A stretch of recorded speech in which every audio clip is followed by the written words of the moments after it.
Hi there and welcome back to Japan, where we're going to be checking out a little bit more of AYAMI MUTO. Now, AYAMI MUTO, I believe I'm pronouncing that correct, by the way. I've got it written in English rather than Japanese, which always leads you to wonder, am I doing this right? AYAMI MUTO is one of those singers who she started out in the whole Amuse group. Now, what I'm quoting here is the things that I've learned from you guys who've taught me about all the artists, and that's what I do. I don't pre-research, I learn from you guys who's who. She started off in the same sort of stable as the girls who went on to do Baby Metal, though I can't remember whether she was in Karen Girls or in Sakura Gakuen. I think maybe Karen Girls. But as a result, she had a little bit of a rocky career. And then, from what I understand, she sort of left doing music and came back. And, you know, it's one of those ones where she's had a bit of a sort of a rough time of it. But she came back, and me and James actually did a reaction to her music not so long ago. Actually, it was back in September. Okay, it was a little time ago.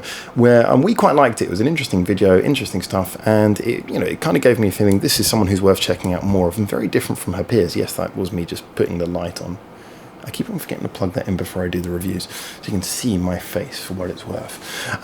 She seemed to be doing really interesting stuff and very different from her peers, and so we thought, yeah, we want to hit more of it. But various things came up, didn't have much of a chance to. So we're getting back to it now with one of the songs that's been suggested. As always, we go through the Reddit suggestion threads. This one's come up on Discord as well a few times, though. So this has been suggested by a few people, and this is a song called Amane. Now, no idea what to expect, but like I said, interesting sort of pop fusion is what I think she's given the impression that she's most likely to offer. So let's see, and then we'll talk about it more afterwards. So this is AYAMI MUTO with Amane.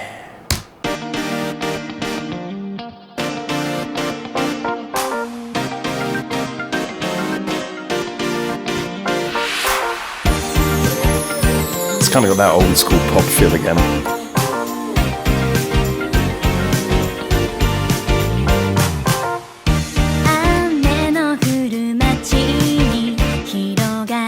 She looks quite young here. This might be an older one actually from back in her heyday.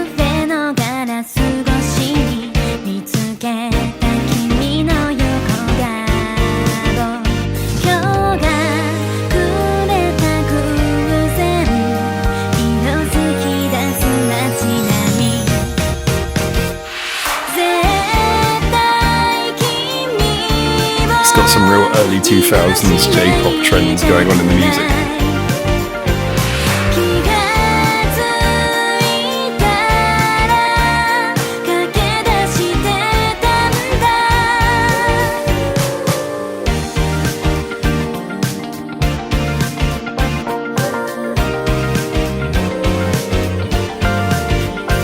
Nice vibe, very sort of chilled out, you know.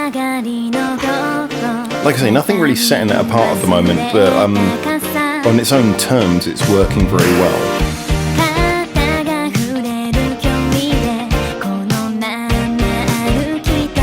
And the video is quite nice as well, actually. I like the sort of whole visual aspect.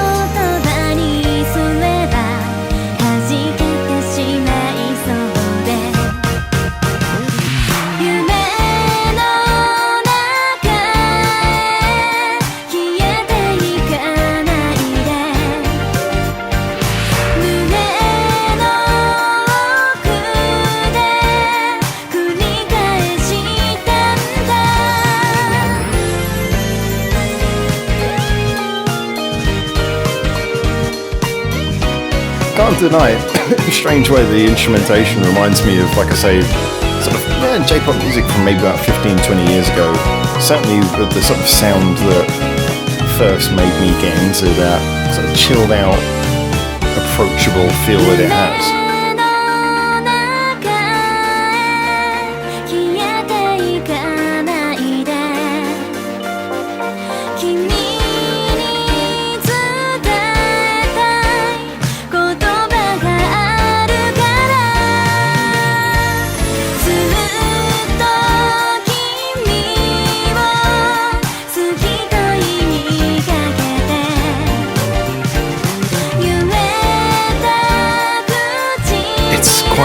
Quite catchy, isn't it, actually?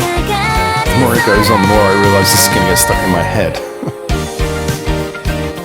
And by the way, I know exactly where she's standing. I know where that river is, at least.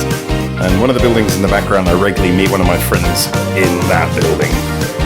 So it's always weird when you're reviewing Japanese music, is the sound of foreign treat whilst also being in Japan.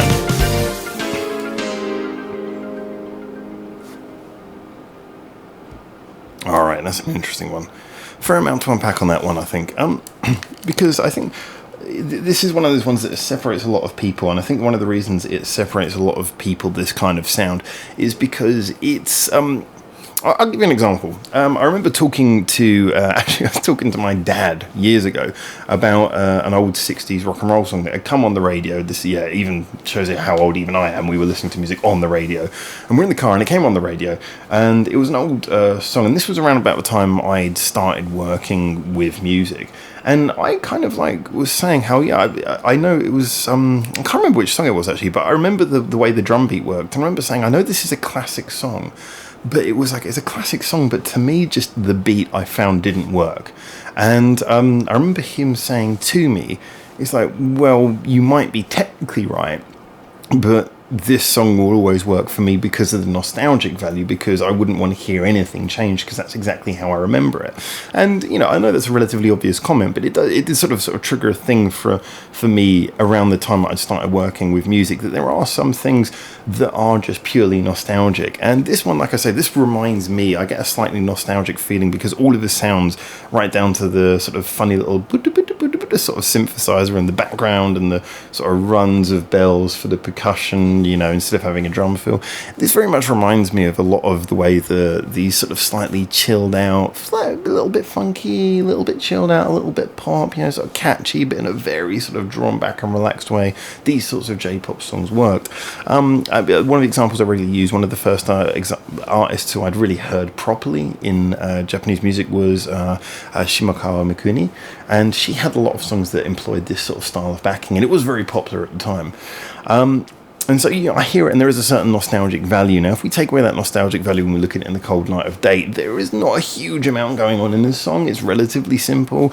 Like I say, it relies on some of those production tricks to make it sound, obviously at the time it wouldn't have been nostalgic, but to make it sound slightly more personable, slightly more friendly, and slightly more twee than than necessarily being like a particularly particularly deeply written song. Most of the writing is fairly simple. However, it functions. It functions on 3 levels. The first one is that it has, like I say, it has the nostalgia value if you're looking at it now. If you were listening to it at the time, it would have been very timely. And the third one is that it's just purely quite, like I say, easy to listen to and catchy. It's got that sort of mixture of easy to listen to and catchy, which is in itself a pretty winning formula whenever it's released. If something is quite accessible and at the same time can stay in your memory, then it's won both of the most important battles of being a pop song. Now, I do understand, though, however, that the same sound that I find to be quite nostalgic and think, yeah, I remember when J-pop songs used to sound like this, and hearing these songs and thinking, wow, this foreign music kind of cool. I remember that, and I can sort of see that the same things that I'm thinking of in that light to other people would be like, this is just some lame, tacky, sounds like everything else J-pop. So yeah, I think this is one of those ones where it really depends on how you come down on that sound, that particular trend of sound, that trend of style of production and arrangement that was so popular. Like I say, around about the turn of the millennium, actually, sort of late 90s, early 2000s, certainly, this kind of sound was the big thing.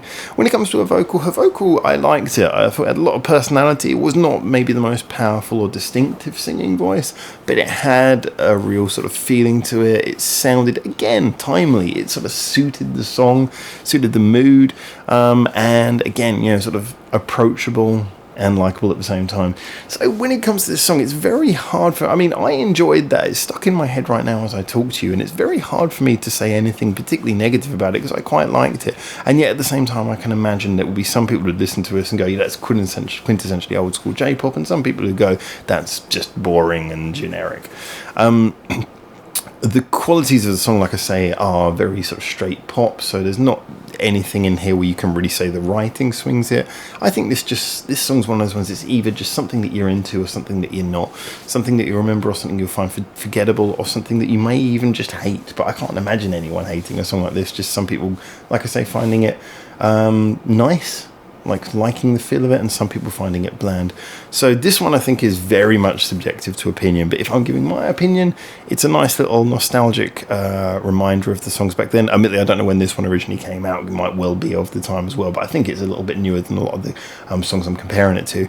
But yeah, it's a nice reminder of that sort of time in the Japanese pop music. It's got a good feel, it's catchy, easy to access, and it's sort of a good song for a chilled out day. That would be my personal view. But like I say, this is an extremely subjective one, so really looking forward to what you guys say in the comments. As always, leave me your comments, leave me your thoughts, tell me what you think. I'm looking forward to get back to you. I don't get a chance to reply to all the comments, but I do actually read everything that comes down. I still have enough time to read everything, even if I don't have a chance to reply to it all. If you want to give suggestions, there are many social media suggestion links in the description below, and the Reddit's the best one to suggest music to me. But otherwise, join the conversation, tell us what you think in the comments, and until I see you next time, for now though, thank you so much for tuning in today, and like I say, for now, ciao ciao. Thanks for watching. Feel free to check out more of our hundreds of videos we got online on this channel right now, or get involved in the discussion with us at the many social media links we've got in the description below, where you can suggest new videos and artists for us to check out on the channel. Or you can just do the usual YouTube stuff and comment, like, subscribe. You know how this works by now.